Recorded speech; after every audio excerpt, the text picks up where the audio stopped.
News 8's Esmeralda Perez joins us now in studio with reaction from Congresswoman Sarah Jacobs, who has been very vocal about conditions on that ship. Esmeralda.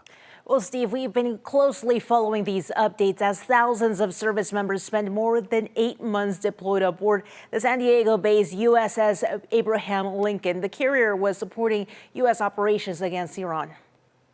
Thousands of service members aboard the USS Abraham Lincoln are headed back to San Diego after a long deployment.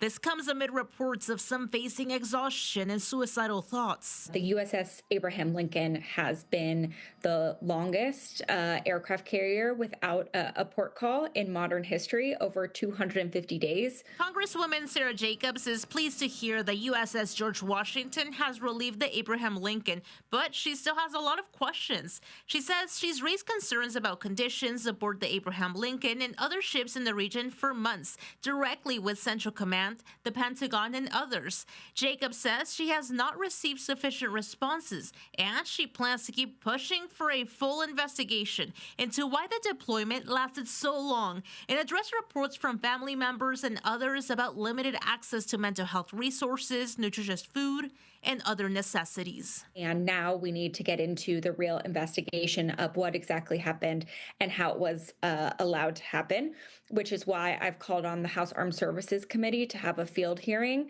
here in San Diego to meet with the families. I've talked to families directly, and we've also asked the Pentagon Inspector General to look into the conditions and how this was allowed to happen. There is an online post that has since been deleted claiming the ombudsman for the USS Abraham Lincoln was terminated or relieved of duty shortly after speaking with a member of Congress about reportedly strained conditions aboard the carrier.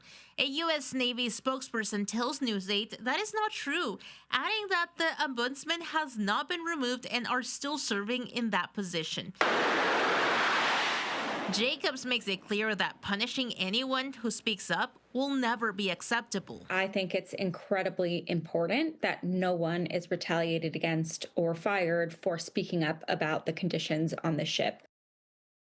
A Navy spokesperson has also previously shared with News 8 that they have not identified an increase in reported suicidal ideation or suicide attempts aboard the ship. Steve, back to you. We just want them home safely and soon. Esmeralda, thank you. Some scary